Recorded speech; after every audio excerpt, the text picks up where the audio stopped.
Ya, assalamualaikum warahmatullahi wabarakatuh. Perkenalkan, nama saya Valerio. Saya diletakkan jauh dari part 1 dengan NIM 422222106. Di sini saya akan menjelaskan pembuatan video tentang cakupan mata kuliah, tujuan mata kuliah, capaian perkuliahan PMK yang diajarkan apa saja. Ya, di sini di pariwisata minat khusus yaitu rencana pembelajaran. Pertama, perkuliahan teori. Sistem blok sebelum TS selesai tetap muka 12 kali, e-learning 2 kali, ceramah diskusi. Dan perkuliahan praktikum sistem blok, kuliah setelah TS, pertemuan 1-7 penugasan mandiri. Terus pertemuan 8-14 pendampingan lapangan. Cakupan mata kuliah minat khusus yaitu konsep motivasi pariwisata, push motivation theory, full motivation theory, konsep wisata minat khusus, pengertian dan pendapat para ahli, kriteria pariwisata minat khusus PMK, beberapa ciri utama dari pariwisata minat khusus, signifikasi pariwisata minat khusus PMK, pentingnya dan manfaat dari wisata minat khusus. Terus tujuan mata kuliah pariwisata minat khusus yaitu pertama, mahasiswa mampu menjelaskan mengenai konsep dan dimensi pariwisata minat khusus. Kedua, mahasiswa mampu menjelaskan mengenai jenis dan model perencanaan pariwisata minat khusus.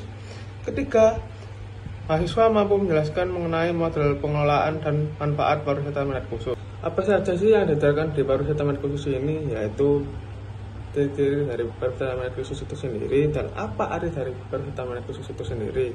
Ya, wisata minat khusus yaitu mereka yang mengunjungi destinasi pariwisata pusat untuk memenuhi bisnis tertentu dan atau menekuni kesenangan yang sangat berbeda.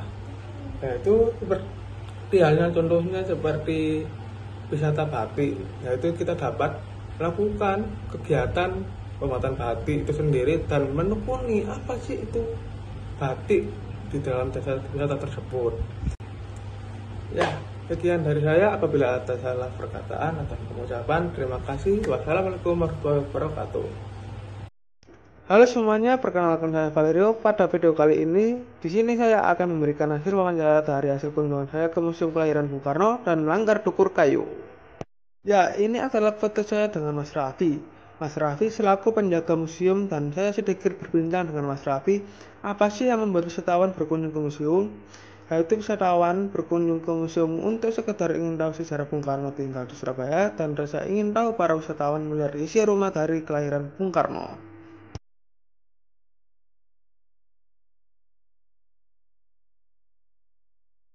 Pada saat di Langgar Dukur Kayu, saya bertemu dengan Mas Syahril dan Mbak Sylvia. Mereka berdua adalah yang memperkenalkan dan menceritakan sejarah Langgar Dukur Kayu.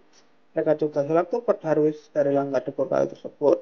Dan saya berkesempatan untuk bertanya kepada mereka mengenai motivasi apa wisatawan berkunjung ke tempat wisata tersebut, yaitu melakukan penelusuran sejarah yang ada di kampung Prangai dan ingin mengetahui apa fungsi dari Langgar tersebut. Terima kasih telah menonton video dari saya. Bye bye.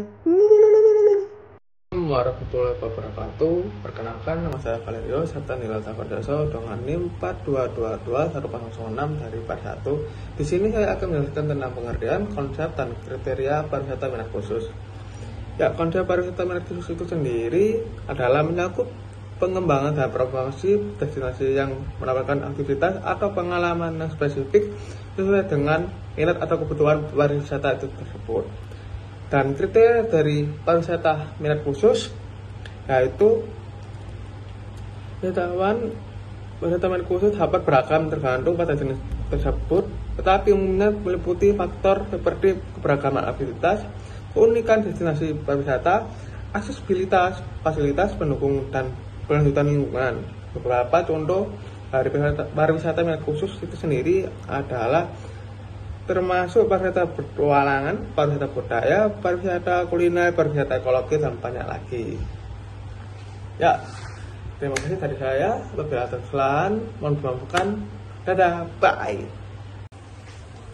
Assalamualaikum warahmatullahi wabarakatuh. Perkenalkan, nama saya Valerio. Saya Tendilal Sawardoso dengan NIM 4222106. Di sini saya akan menjelaskan tentang faktor pendorong dan faktor penghambat dari pariwisata minat khusus itu sendiri, dan manfaat pengembangan dari pariwisata minat khusus itu sendiri. Yang pertama, faktor pendorong, promosi dan pemasaran yang efektif untuk menarik minat pengunjung, infrastruktur yang memadai, dan aksesibilitas yang baik. Di sini yaitu terdapat tempat wisata, akomodasi, dan sarana transportasi. Yang ketiga, keberadaan komunitas lokal yang ramah terhadap wisatawan minat khusus. Yang keempat, penawaran wisata yang menarik dan beragam. Dan faktor penghambat itu sendiri adalah kurangnya kesadaran atau informasi tentang destinasi atau kegiatan pariwisata minat khusus, keterbatasan infrastruktur atau fasilitas yang sesuai dengan kebutuhan minat khusus pengunjung.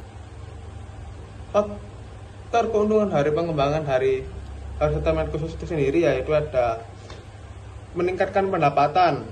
Dengan menarik wisatawan yang memiliki minat khusus, destinasi pariwisata dapat meningkatkan pendapatan dari sektor pariwisata, baik melalui pengeluaran langsung maupun pendapatan tidak langsung. Dari saya, apabila ada kesalahan, mohon dimaafkan. Assalamualaikum warahmatullahi wabarakatuh.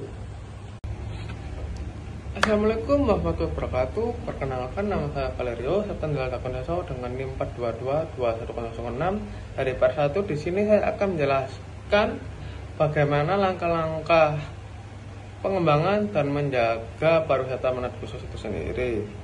Di sini ada beberapa langkah-langkah pengembangan dari pariwisata minat khusus itu sendiri. Yang pertama, identifikasi potensi. Lakukan penelitian menyeluruh untuk mengidentifikasi potensi pariwisata minat khusus di suatu daerah, termasuk mengetahui minat wisatawan potensial, aset budaya alam, atau kegiatan yang unik. Yang kedua, konsultasi dan partisipasi. Melibatkan masyarakat lokal, pemangku kepentingan, dan ahli pariwisata dalam proses perencanaan dan pengembangan pariwisata minat khusus itu sendiri. Dan di sini terdapat langkah selanjutnya adalah promosi dan pemasaran. Lakukan promosi dan pemasaran yang efektif baik secara lokal maupun internasional dengan menekankan keunikan dan daya tarik wisata minat khusus yang ditawarkan. Pelatihan dan kualifikasi. Menyediakan pelatihan dan pendidikan kepada pelaku pariwisata lokal untuk meningkatkan kualitas layanan, keberlanjutan, dan pemahaman tentang minat khusus yang ditawarkan. Pelestarian dan pelindungan. Mengembangkan kebijakan dan program untuk pelestarian dan perlindungan aset budaya alam dan lingkungan yang menjadi daya tarik pariwisata minat khusus. Pemberdayaan masyarakat lokal. Mendorong partisipasi dan pemberdayaan masyarakat lokal dalam manajemen pariwisata minat khusus, termasuk melalui pengembangan homestay, kerajinan lokal, dan tur berbasis komunitas.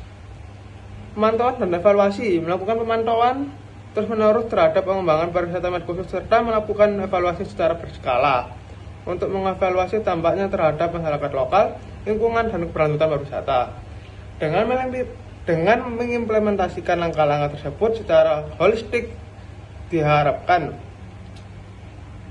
dapat meningkatkan pengembangan dan keberlangsungan pariwisata minat khusus dengan memperhatikan aspek-aspek ekonomi, sosial, budaya, dan lingkungan. Sekian dari saya, apabila ada salah kata mohon dimaafkan. Wassalamualaikum warahmatullahi wabarakatuh.